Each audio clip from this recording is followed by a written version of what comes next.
చేస్తున్న మిత్రులారా,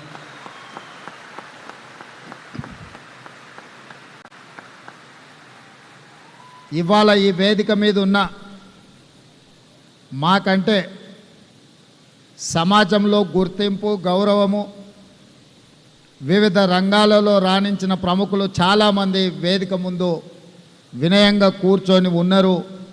ఇది రాజుల యొక్క గొప్పతనానికి నిదర్శనమని నేను చెప్పదలుచుకున్నా.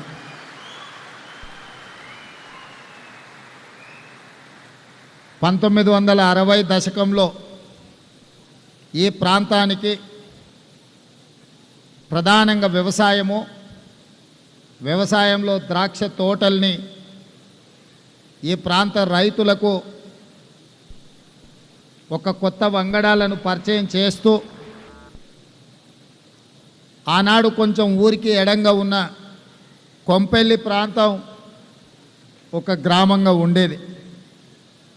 కానీ వందలాది మంది రాజులు వచ్చి ఆ ప్రాంతంలో వ్యవసాయ రంగంలోనే కాదు వివిధ రంగాలలో పెట్టుబడులు పెట్టి రాణించడం వల్ల ఇవాళ కొంపల్లి గ్రామం నుంచి ఒక పెద్ద నగరంగా విస్తరించి హైదరాబాదు నిర్మాణంలో, హైదరాబాద్ అభివృద్ధిలో పెద్ద ఎత్తున దేశానికే ఆదర్శంగా నిలబడ్డ సత్యం రామలింగరాజు కుటుంబం నుంచి మొదలు పెడితే చాలామంది సిరీస్ కావచ్చు, ఎన్సిసి కావచ్చు, ఫార్మా రంగంలో కానీ, వైద్య రంగంలో కానీ, విద్యా రంగంలో కానీ, మీడియాలో కూడా మొదట మా టీవీ మొదలుపెట్టింది రాజులే అన్న సంగతి ఈ సందర్భంగా మనం గుర్తు చేసుకోవాలి. TV9కి ఇలా ఇంత ప్రాచుర్యం ఉంది అని అంటే TV9ను ప్రారంభించింది కూడా రాజులే అన్న సంగతి ఈ సందర్భంగా మనం గుర్తు చేసుకోవాల్సిన అవసరం ఉంది. ఏ రంగంలో అయినా రాజులు ప్రవేశిస్తే తప్పకుండా రాణిస్తారు. రాణించడానికి పెట్టుబడి అని ఎవరైనా అనుకుంటే అది పొరపాటు. రాణించడానికి వాళ్ళ శ్రమ, వాళ్ళ కమిట్మెంట్, వాళ్ళ ట్రస్ట్, వాళ్ళ శ్రమ వల్ల, నిరంతరం కష్టపడే తత్వం వల్ల ఏదైనా రంగంలో, వృత్తిలో వాళ్ళు ప్రవేశిస్తే వాళ్ళని నమ్మవచ్చు అని సమాజానికి ఉన్న ఒక నమ్మకమే వాళ్ళ రాణింపుకు, వాళ్ళ ఎదుగుదలకు కారణం అని చెప్పి నేను ఖచ్చితంగా చెప్పగలను.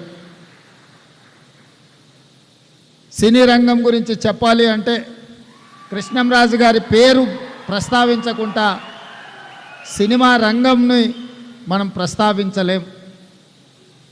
తర్వాతి తరంలో టాలీవుడ్ నుంచి బాలీవుడ్ వరకు రాణించింది రామ్ గోపాల్ వర్మ గారు. నాకు అత్యంత మంచి మిత్రుడు.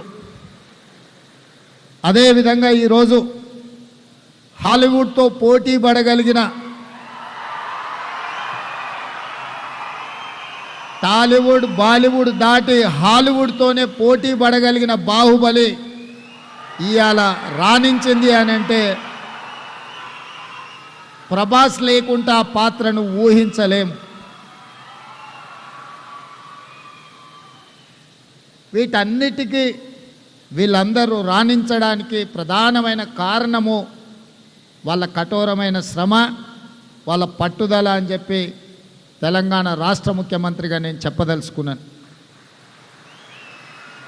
అదేవిధంగా తెలంగాణ రాష్ట్రంలో ఉన్న అత్యంత ప్రధానమైన పరిశ్రమ నిజాం చక్కెర కర్మాగారం. ఇవాళ నిజాం షుగర్ ఫ్యాక్టరీ కూడా ఒక రాజుగారి చేతిలో ఉంది. మళ్ళీ దాన్ని పునఃప్రారంభించడానికి ప్రభుత్వం వైపు నుంచి సంపూర్ణ సహకారాన్ని అందించి గత 10-12 సంవత్సరాల నుంచి ఉన్న కొట్టుమిట్టాడుతున్న ఒక సమస్యగా ఉన్న నిజాం షుగర్ ఫ్యాక్టరీ సమస్యను కూడా ఈరోజు మా ప్రభుత్వం పరిష్కరించి మీ మీద ఉన్న విశ్వాసంతో ఈరోజు ఆ షుగర్ ఫ్యాక్టరీని తిరిగి ప్రారంభించి ముందుకు తీసుకువెళ్ళాలి అని చెప్పి మా ప్రభుత్వం నిర్ణయం తీసుకున్నది.